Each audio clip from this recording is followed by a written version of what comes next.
ایسے انہوں نے ایک کویسچن کیا کہ یوں بھی کہا جاتا ہے کہ جو مر گیا ان کے اپنے ہی اعمال کام آئیں گے، ان کے لیے کچھ پڑھ کے بخشنا اور دعائے مغفرت کرنا ضروری نہیں ہے۔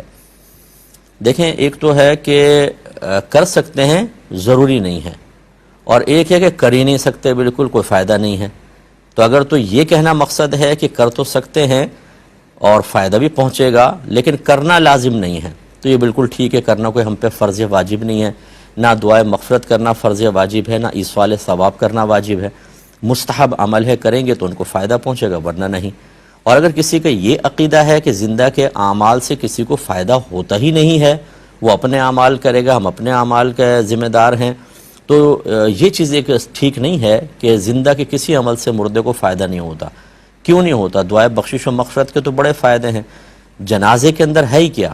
حقیقتاً ہم نماز جنازہ کہتے ہیں لیکن وہ تو دعا ہی ہے، اللہم اغفر لحینا و میتنا۔ پہلا ہی لفظ یہ ہے کہ اللہ تعالی ہمارے زندوں کی، ہمارے مردوں کی بخشش فرما دے۔ اگر یہ دعا فائدہ مند نہیں ہے تو پھر کیوں کرتے ہیں؟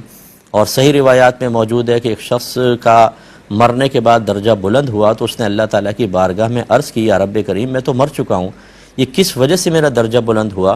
تو ارشاد فرمایا گیا کہ تیری نیک اولاد نے ابھی تیرے لیے دعائے مغفرت کی ہے، یہ اس کا نتیجہ ہے۔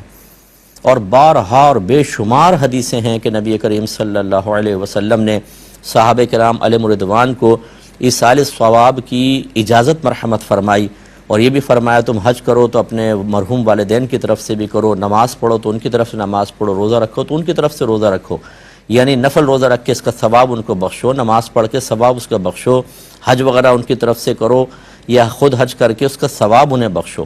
اسی طرح پڑھنے کے بارے میں بھی سرکار نے تلقین فرمائی۔ تو خلاصہ کلام یہ ہے کہ یہ نظریات بالکل ٹھیک نہیں ہے، یا تو یہ کم علمی کی وجہ سے ہے اور یا پھر صحیح نہ سمجھنے کی وجہ سے ہے۔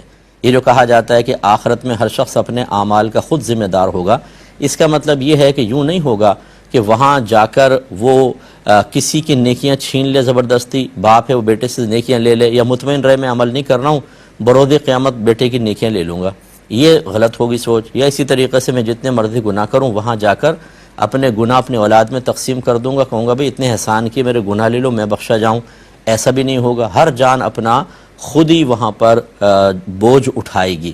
یہ تو ایک صحیح تصور ہے۔ یہ تصور صحیح نہیں ہے کہ انسان اگر کسی کے لیے کوئی عمل کرتا ہے تو اس کو فائدہ نہیں پہنچے گا، یہ بالکل غلط ہے، اس سے اجتناب کرنا چاہیے، عقیدہ ٹھیک نہیں ہے۔